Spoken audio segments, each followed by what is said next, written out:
구름기둥과 불기둥으로 인도하심이라는 제목으로 하나님의 말씀을 전하도록 하겠습니다.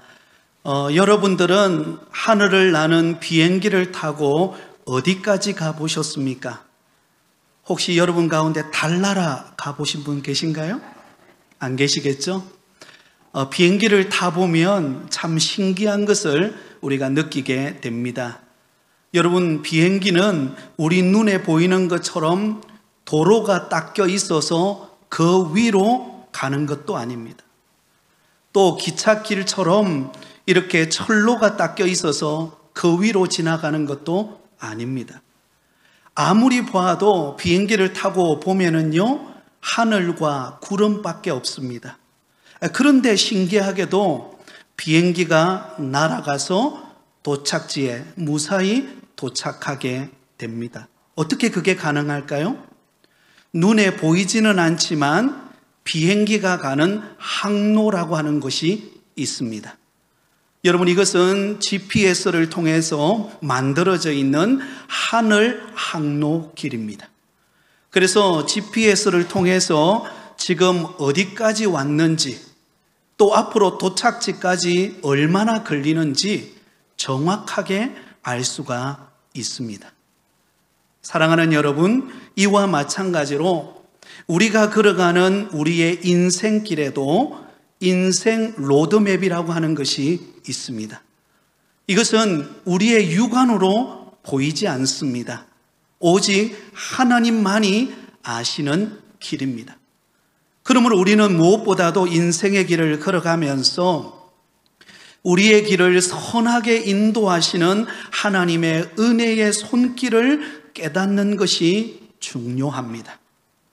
오늘 우리가 함께 읽었던 본문의 말씀은 드디어 모세가 이끄는 이스라엘 백성들이 애굽의 노예 생활을 벗어버리고 이제 약속의 땅, 그 가나안 땅으로 가는 과정을 소개하고 있는 본문입니다. 여러분, 출애굽할 당시에 이스라엘 백성들이 얼마나, 그 인구의 숫자가 얼마나 출애굽하게 되었을까요? 여러분, 남자 장정만 60만 명입니다. 그러니까 어린 아이와 여성들과 또 연로하신 어른들까지 다 포함한다면 적어도 200만 명이나 되는 어마어마한 숫자가 여러분 출애굽을 하게 되었습니다. 거기에다가요, 사람들뿐만 아니라 그들이 애굽에서 살면서 가졌던 그 물건들과 가축 등을 합치면 그 피난 행렬은 이루 말할 수 없을 만큼 많은 숫자와 무리들이 이동을 하게 되었다는 것을 알 수가 있습니다.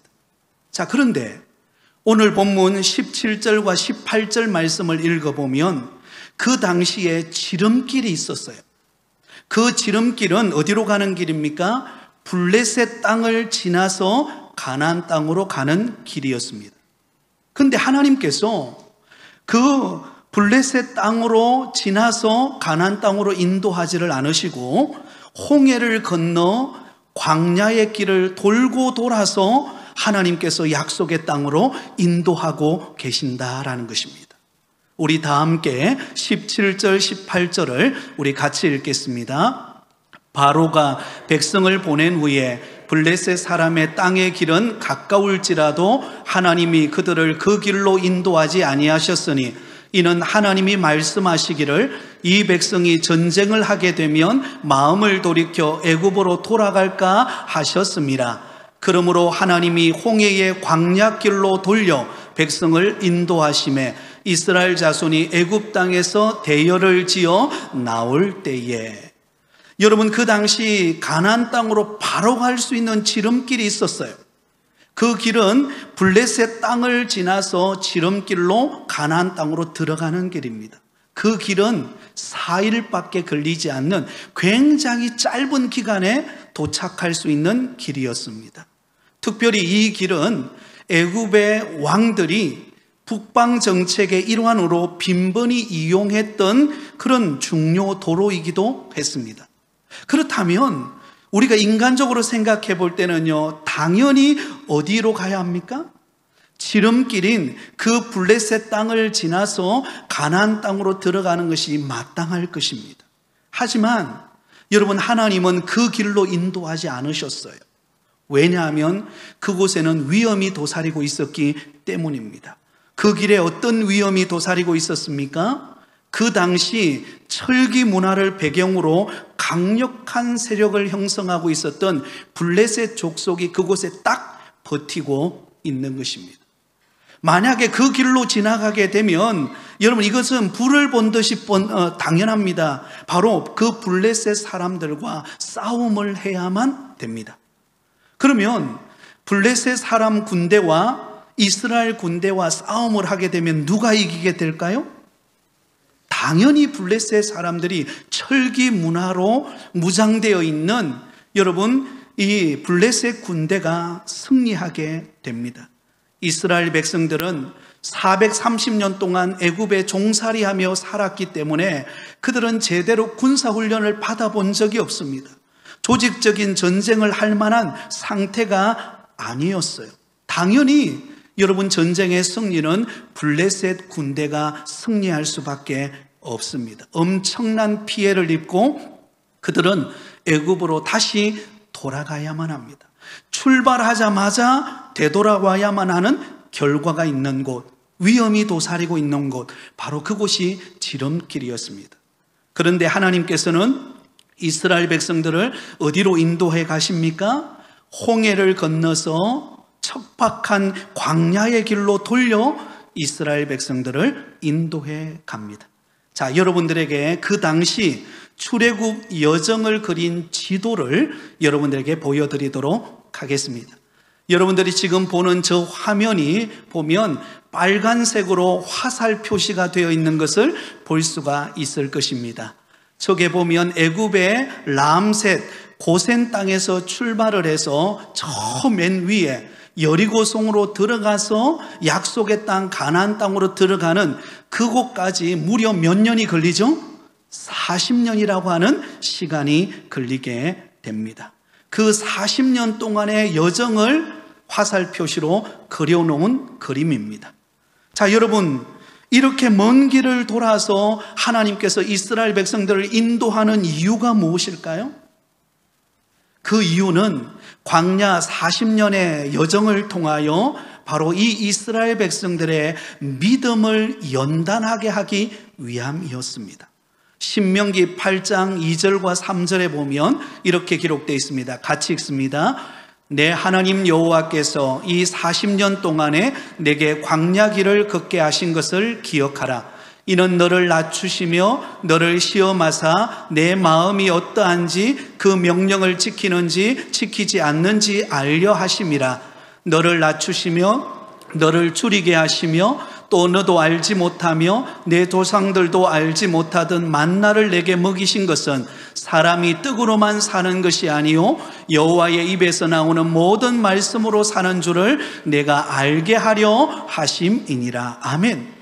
하나님께서 왜 40년의 그 길고 긴 여정으로 그들을 인도하셨는지 그 목적을 분명하게 밝히고 있습니다. 그 목적은 이스라엘 백성들을 연단하기 위함이었습니다. 훈련하기 위함이었습니다. 그들을 낮추고 사람이 떡으로만 사는 것이 아니라 하나님의 말씀으로 살아가는 법을 가르치기 위하여 40년의 그 험한 광야길로 하나님이 인도하셨습니다. 그러므로 중요한 것은요, 무엇입니까? 그 광야 40년의 여정 속에서 어떤 하나님의 은혜를 경험하느냐, 이것이 더 중요해요. 여러분, 우리가 인생을 살아갈 때에 어떤 목적을 이루고 무엇인가를 내가 달성하는 것도 중요하지만 하나님은 더 무엇을 중요시 여길까요? 그 과정을 더 중요시 여깁니다. 그 과정을 통하여 험한 인생의 길을 통하여 하나님을 경험하고 훈련받고 성숙된 신앙과 인격을 갖춘 믿음의 사람이 되는 것에 우리 하나님은 더 많은 관심을 가지고 있습니다. 사랑하는 여러분, 우리 인생에 찾아오는 광야와 같은 환경은 우리의 믿음을 연단하여 마침내 복을 주기 위함이라는 것을 기억하실 수 있기를 바랍니다. 신명기 8장 16절에 이렇게 기록되어 있습니다. 같이 읽습니다. 내 조상들도 알지 못하던 만나를 광야에서 내게 먹이셨나니 이는 다 너를 낮추시며 너를 시험하사 마침내 내게 복을 주려 하심이었느니라. 할렐루야. 여러분, 하나님께서는 그 광야 40년의 험한 세월을 보내게 합니다. 척박한 땅을 걸어가게 합니다. 그런데 그 과정을 통하여 하나님께서 이스라엘 백성들에게 40년 동안 광야의 길을 걷게 하신 것은 하나님께서 그들을 낮추시고 그들을 시험하사 마침내 무엇을 주기 위함이라고요? 복을 주기 위함입니다. 할렐루야. 하나님은 저와 여러분에게 차고 넘치는 은혜와 복을 주시기 위하여 험한 인생의 광야의 길을 걸어가게 하신다라는 것을 꼭 기억하실 수 있기를 바랍니다. 여러분, 어떤 사람은요, 광야와 같은 힘든 일을 겪으면서 더 독해지는 사람이 있어요. 더 마음이 강팍해지는 사람이 있습니다. 왜 그런 일이 일어날까요? 그것은 바로 힘든 현실만 바라보고 살아가기 때문입니다. 내게 처해져 있는 척박한 환경, 고난과 어려움, 그 현실만 바라보고 살아가기 때문에 여러분, 우리 인간은요, 더 독해지고 더 여러분 완악해지는 것을 보게 됩니다.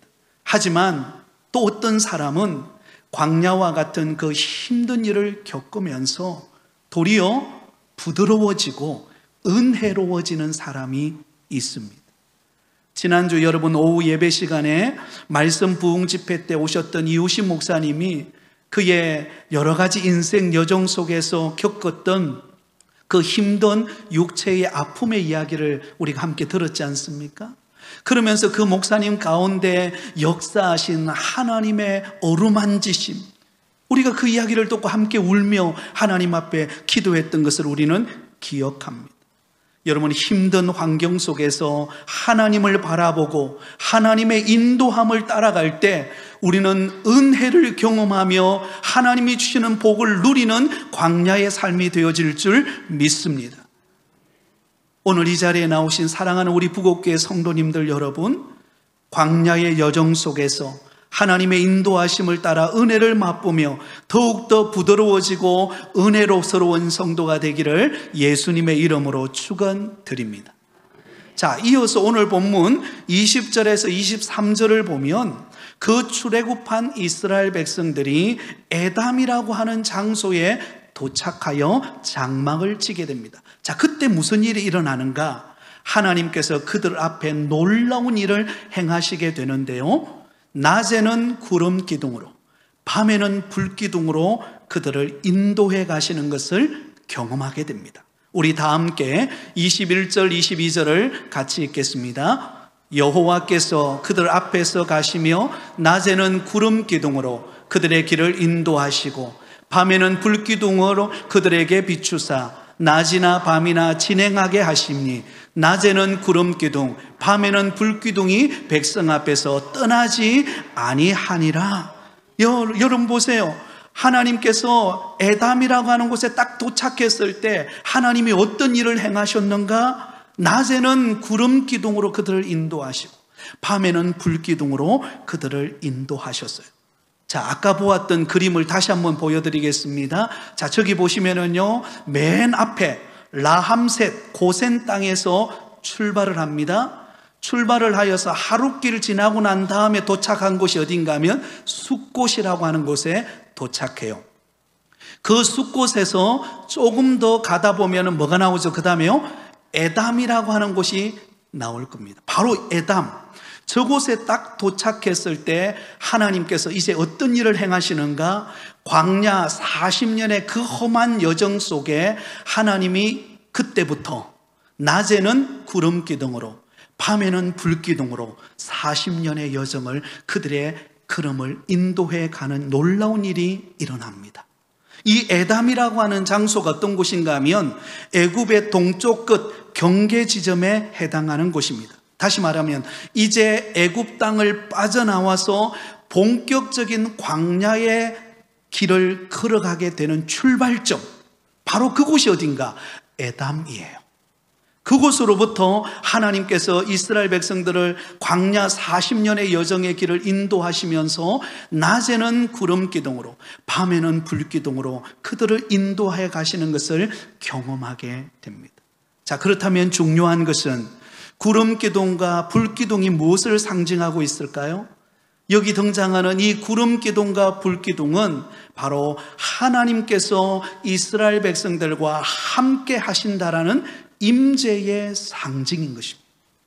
하나님께서 이스라엘 백성들, 특별히 그 척박한 광야 40년의 여정을 이제 걸어가게 될 뜻인데, 그 걸어가는 40년의 여정 속에 하나님께서 그들과 함께 하시고 그들 가운데 임재하셔서 그들의 발걸음을 인도해 가시겠다라는 것을 보여주는 것이 바로 구름 기둥과 불 기둥의 바로 그 모습이었다라는 것입니다.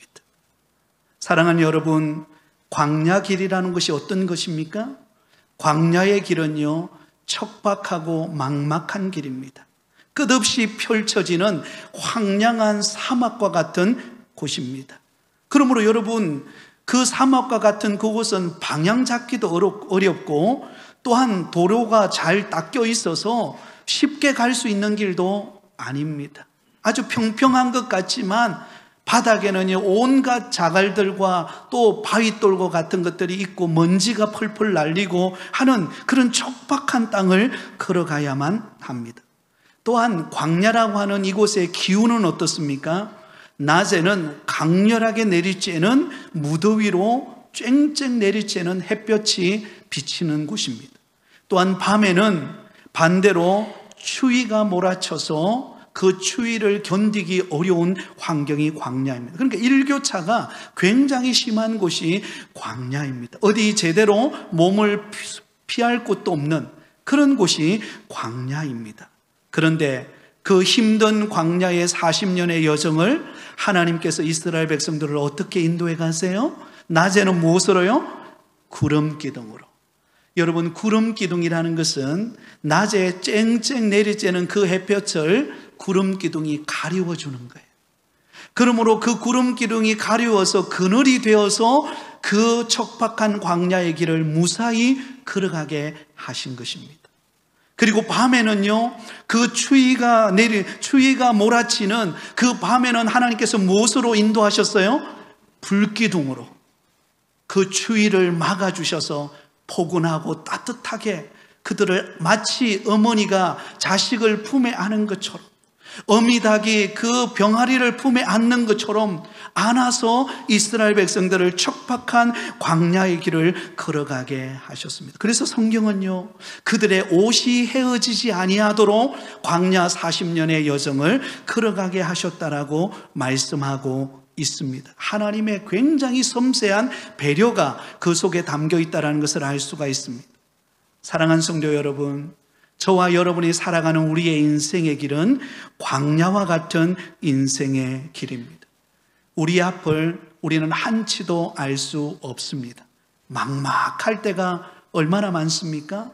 때로는 여러분 사업을 경영하고 또 일터에 나가고 또 가정을 꾸려갈 때요, 우리 앞에는 끊임없이 막막하고 걱정이 되고 근심이 되고, 때로는 좀 이제 뭔가 좀 풀리는가 싶으면 내 몸이 말을 듣지 않고, 그런 막막한 현실이 우리 앞에 끊임없이 펼쳐집니다.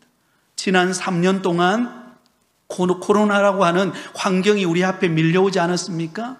여러분, 코로나가 밀려올 때는요, 저는 처음에 생각했어요. 이거 뭐 한 달 정도 가겠지.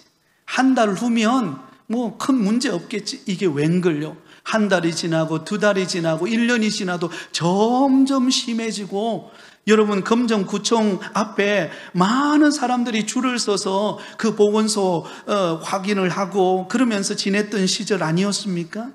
그런 코로나 시절이 올 줄 누가 알았습니까? 그리고 한 1년, 2년 지나니까 또 이런 마음에 두려움이 생기더라고요. 이거 평생 가면 어떡하지? 여러분, 그런 생각 안 하셨나요? 믿음이 좋아서 안 생각 안 하셨죠? 저는 믿음 없으니까 그런 생각이 들더라고요.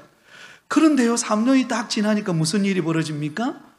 언제 코로나가 왔는지, 그죠? 못 느낄 정도의, 그죠? 그런 느낌을 가지고 우리는 살아가고 있습니다. 오늘 우리 가운데 하나님께서 이스라엘 백성들을 낮에는 구름 기둥으로 밤에는 불 기둥으로 인도하신 것처럼 저와 여러분의 걸음을 인도하고 계심을 믿으시기를 바랍니다. 하나님은요, 하나님이 택한 자녀들을 그냥 내버려 두지 않습니다. 그래, 내가 너희들을 구원해 주었으니 이제는 마음 그냥 알아서 살아라, 나 모른다, 그러시는 분이 아니라는 거죠. 우리 곁에 오셔서 우리의 걸음을 인도하시고 우리를 도우시고 우리와 함께 동행하시는 분이 우리 하나님 아버지심을 믿으시기를 바랍니다.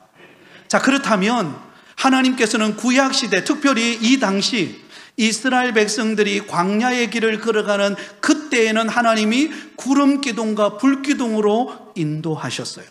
그러면 신약 시대를 살아가는, 오늘 이 시대를 살아가는 저와 여러분의 앞길에는 하나님이 우리를 어떻게 인도하실까요? 오늘도 우리에게 구름 기둥으로 낮에 인도하실까요?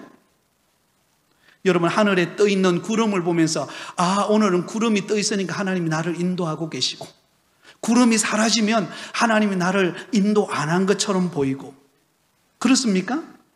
밤이 되면 석양에 햇빛이 내리쬐는 그 석양의 붉은 노을을 보면서 하나님이 나를 오늘 인도하고 계시는구나, 노을이 보이지 않을 때는 하나님 어디 가셨나? 여러분, 이것이 하나님이 우리를 인도하는 현상입니까? 그게 아니에요. 오늘 이 시대에 하나님이 인도하시는 방법, 오늘 이 시대에 하나님께서 구름 기둥과 불 기둥으로 우리를 인도하신다라는 오늘 이 시대의 해석으로 본다면 무엇을 의미할까요? 두 기둥, 구름 기둥과 불 기둥은 오늘 우리를 이 시대에 인도하는 방법은요, 두 가지인데요, 바로 하나님의 말씀과 성령의 인도하심입니다. 구름 기둥은 무엇을 상징하고 있습니까? 오늘날 하나님의 말씀으로 우리를 인도하고 계심을 상징하고 있습니다. 시편 119편 10절에 보면 이렇게 말씀합니다. 내가 전심으로 주를 찾아오더니 주의 계명에서 떠나지 말게 하소서. 하나님의 말씀이 우리의 걸음을 인도하신다라는 것입니다. 불기둥은 무엇을 의미합니까? 불기둥은 바로 성령의 인도하심을 상징하고 있습니다. 그래서 오순절날 성령이 강림하실 때에 바람과 같이 또한 불의 혀같이 임하신 성령이 저와 여러분의 걸음을 인도하십니다. 오늘 이 시대에 하나님이 우리를 인도하시는 방법은 어떤 방법으로 인도하신다고요? 하나님의 말씀을 통하여, 또한 성령의 인도하심을 통하여 저와 여러분의 걸음을 인도해 가시고 계신다는 것을 우리는 잊지 말아야 합니다. 우리 인생의 내비게이션이 무엇입니까? 바로 하나님의 말씀과 성령의 인도하심입니다. 여러분, 사도 바울이 선교 여행을 떠납니다.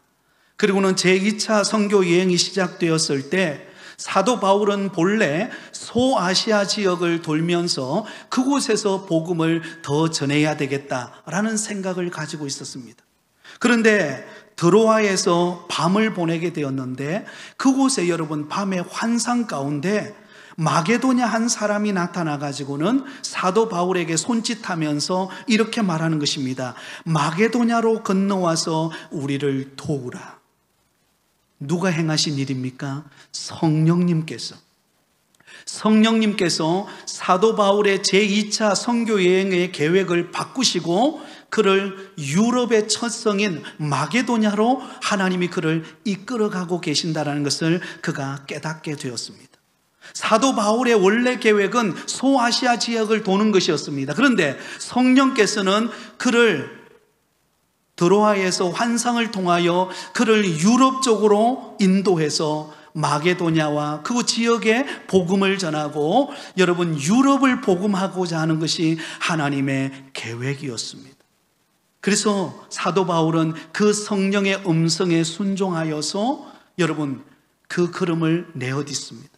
그러자 하나님께서 그 마게도냐에서 놀라운 구원의 역사를 일으키는 것을 우리가 사도행전을 통하여 살펴볼 수가 있습니다. 성령의 인도하심을 따라갈 때 하나님께서 그의 사역 가운데 기름 부어주시고 열매 맺게 하시는 것을 보게 되는 것입니다.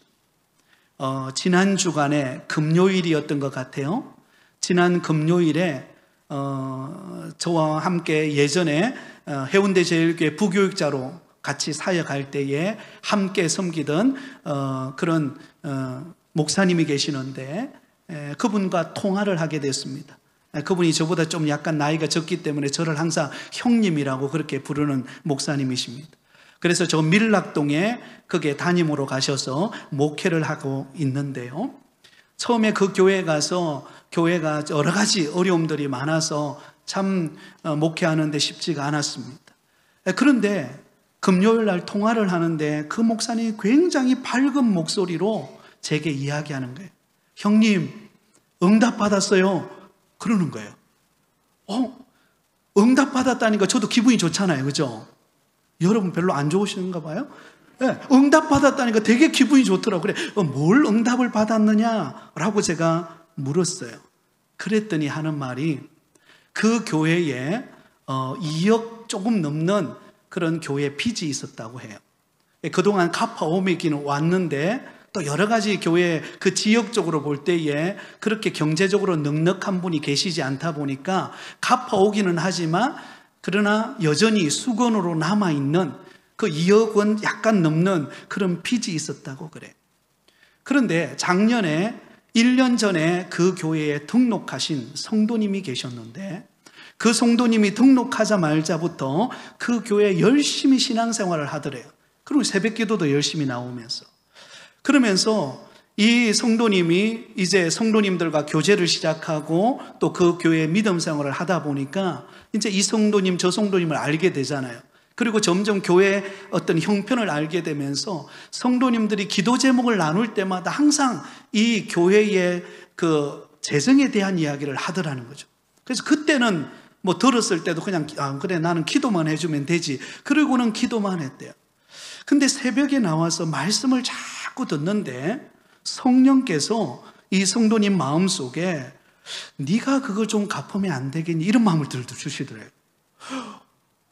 그러니까 이 성도님이 깜짝 놀라면서 저 이 교회 온 지 1년밖에 되지 않았고 그리고 제가 뭐 그렇다고 해서 여러분 2억 원이 이렇게 적은 돈입니까? 그죠?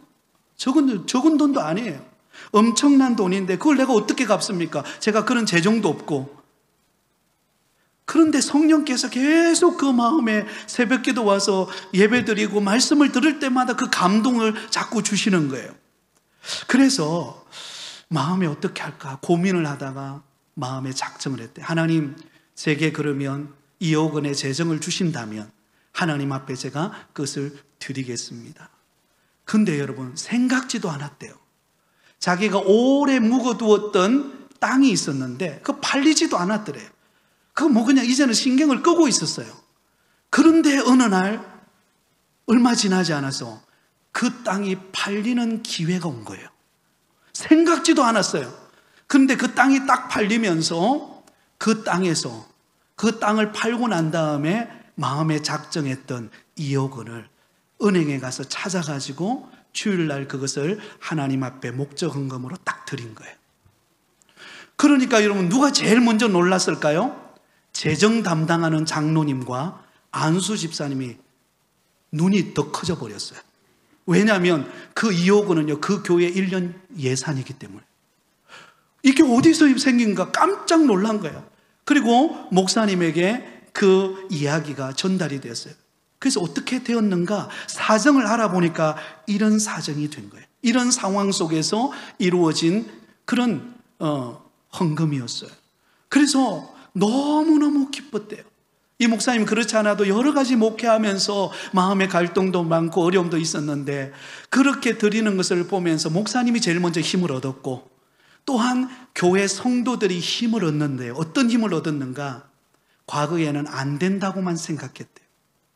교회 재정도 어렵고 여러 상황도 안 되고 그러니까 우리 할 수 있는 게 없다. 그러니까 뭔가 하려고 그래도 다음에 합시다. 항상 이렇게 됐대요. 그런데 그게 딱 계기가 돼가지고는 우리가 믿음으로 나가면 하나님이 하시는구나. 그런 믿음으로 성도들의 마음이 바뀌어지는 기회가 됐대요.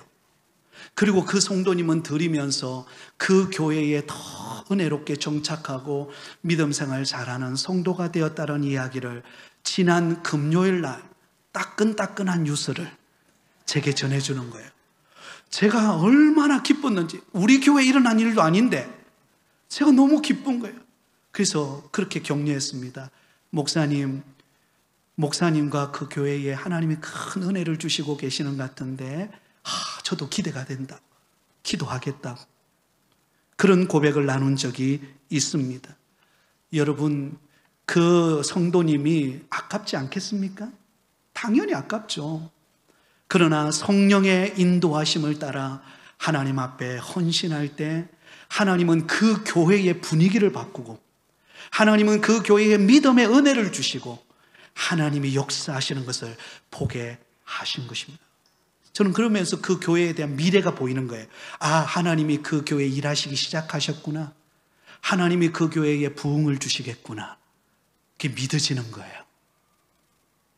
사랑하는 성도 여러분, 오늘 하나님께서는 저와 여러분의 걸음을 무엇으로 인도할까요? 하나님의 말씀과 성령께서 우리의 걸음을 인도해 가고 계십니다. 여러분, 평범한 일상인 것 같죠? 내 삶에 아무것도 일어나지 않는 것 같죠? 그러나 여러분, 가만히 생각해 보세요. 가만히 한번 돌아보세요. 오늘도 성령 하나님께서는 말씀과 성령으로 우리 가운데 이 광야와 같은 인생을 한 걸음 한 걸음 내딛도록 우리 발걸음을 인도하고 있다는 것을 결코 놓치지 않기를 바랍니다. 자, 그렇다면 하나님께서 이스라엘 백성들을 구름 기둥과 불 기둥으로 인도한 것처럼 하나님께서 저와 여러분을 말씀과 성령으로 인도할 때 우리 안에 어떤 의미를 가져다 주는지, 어떤 역사가 일어나는지 보세요. 가장 먼저 첫 번째는요, 여러분, 하나님의 말씀과 성령의 인도하심을 따라가면, 한번 따라하겠습니다. 최선의 길로 인도하십니다. 여러분, 우리가 하나님의 말씀과 성령의 인도함을 따라가면요, 하나님은 우리에게 어떤 일을 행하시는가? 최선의 길로 우리를 인도하십니다. 자, 오늘 우리가 읽었던 17절, 18절을 다시 한번 읽습니다. 시작.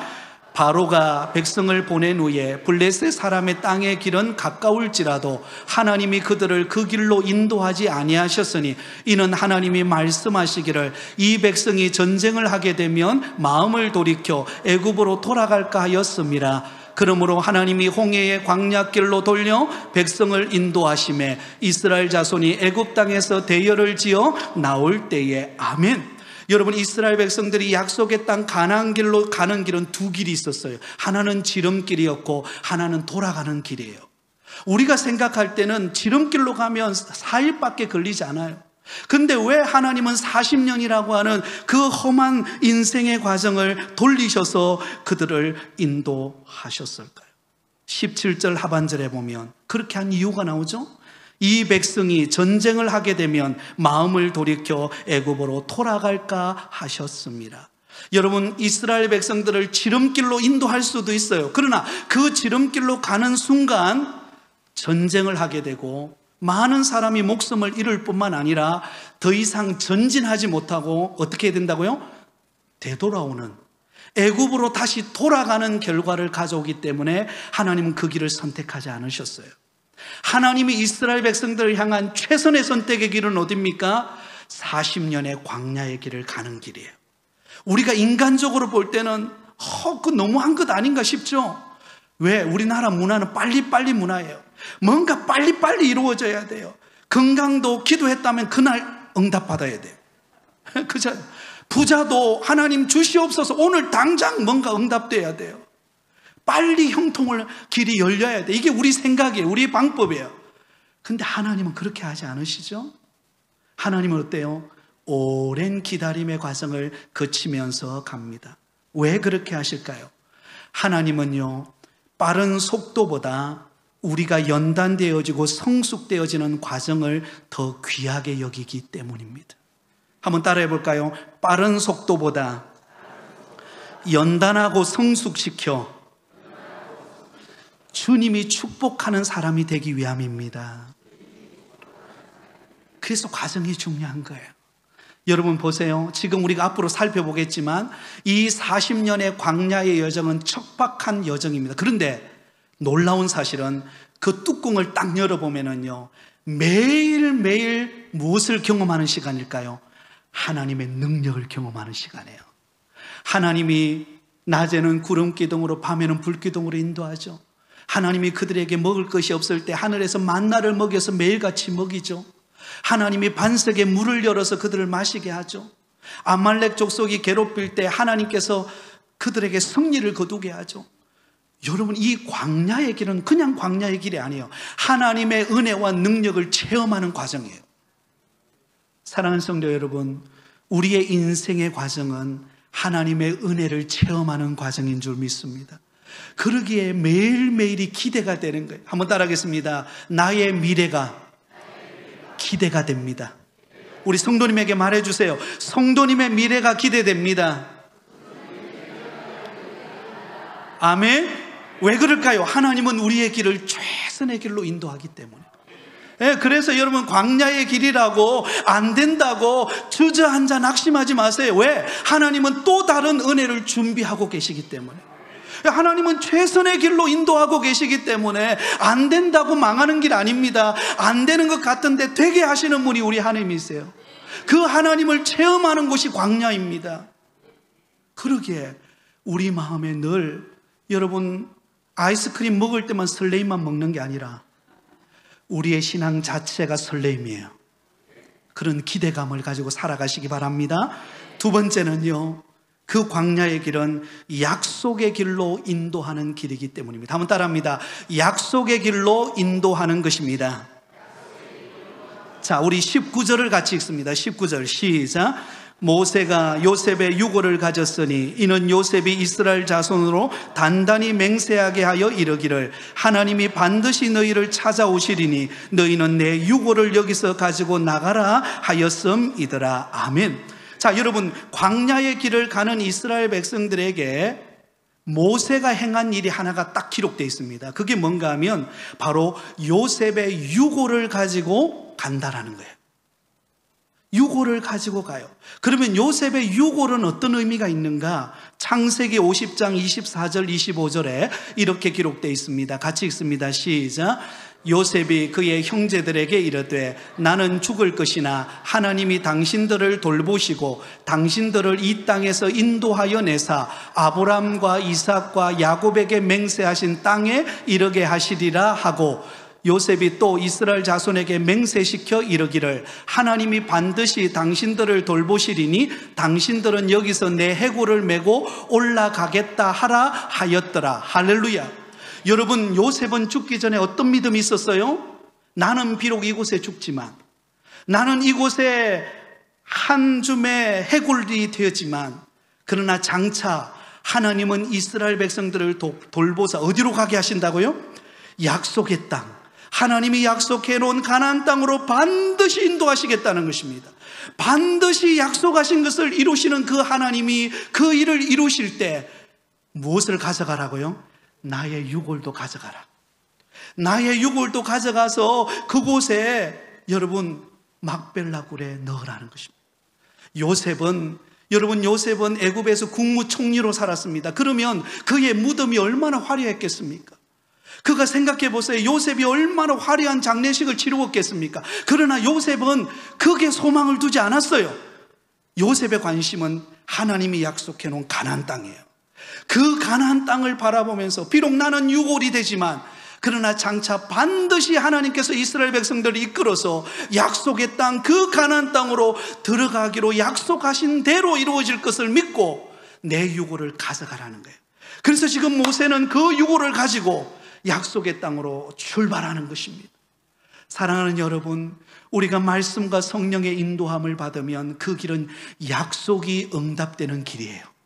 하나님이 우리에게 축복하는 길, 하나님이 우리에게 잘되게 하시는 길, 하나님이 우리에게 새로운 길을 열어주시는 길, 그 길인 줄 믿고 하나님의 말씀과 성령의 인도함을 받으시기 바랍니다.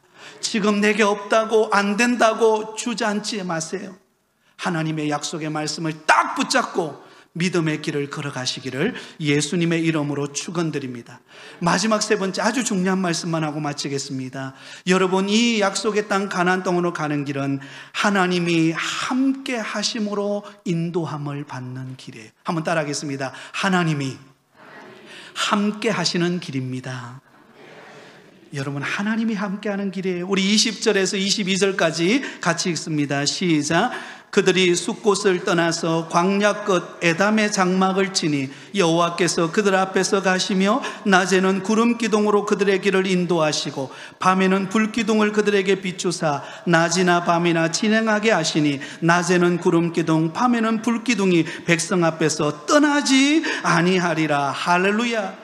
여러분, 광야는 어떤 곳이에요? 길이 없는 길이고 적들이 숨어 있고 환경은 척박하고 도저히 앞이 보이지 않는 길입니다. 그런데 그 가는 길에 하나님이 구름 기둥과 불 기둥으로 그들을 인도하듯이 하나님이 그들과 함께 하시겠다. 어떤 어려움이 찾아와도, 어떤 환난이 찾아와도, 어떤 앞에 막막함이 있어도 내가 너희들과 함께 하여서 내가 너희에게 승리를 주리라. 약속의 땅으로 반드시 들어가게 하리라. 그것을 약속하고 있는 것입니다. 이 이야기만 하고 마치겠습니다. 제가 요즘에 탁구를 좀 하고 있습니다. 한 주에 한 번 정도 탁구를 하는데요, 우리 장로님들, 집사님들과 탁구를 해요. 그런데 속상한 게 개인전을 하면 저는 거의 패배합니다. 우리 조규철 장로님, 여러분, 우리 조규철 장로님 평소 때 아주 점잖으시잖아요. 탁구 치면 날아다니십니다. 그 파워에 제가 힘도 쓰지들 못해요. 그래서 13번, 지난주에 13번을 쳤는데 제가 몇 번 이겼을까요? 한 번. 아시네요. 한 번밖에 못 이겼어요. 그런데 여러분, 복수, 복식 게임 들어가면 달라요. 왜 다를까요? 저는 누구 옆에 딱 버티고 있으면 돼요? 최장로님 옆에만 버티고 있습니다. 최장로님과 함께 딱 복식에 들어가면요, 웬만해서는 한두 게임 찌고 다 이깁니다. 어제도 얼마나 신이 났는지. 어제는 제가 날았어요. 근데 제가 난 게 아니에요. 실제로는 제가 난 게 아니라 장로님이 다 해주신 거예요. 저는 폼만 잡았어요. 폼, 제대로 되지 않는 폼. 그런데도 승리를 거두더라고요. 왜 그런가? 잘하는 사람 옆에 딱 붙어 있으니까 되더라고요. 사랑하는 여러분, 우리는 때로는 내 힘과 내 계획으로는 실패할 때가 많습니다. 왜 안 될까? 왜 이럴까? 그러나 하나님 곁에 딱 붙어 있으시기 바랍니다. 하나님 붙잡으면 됩니다. 안 될 것 같은데 되게 하십니다. 그러므로 하나님과 함께함으로 여러분, 이 험한 인생의 길을 승리하며 살아가는 우리 모든 성도들 다 되시기를 예수님의 이름으로 축원드립니다.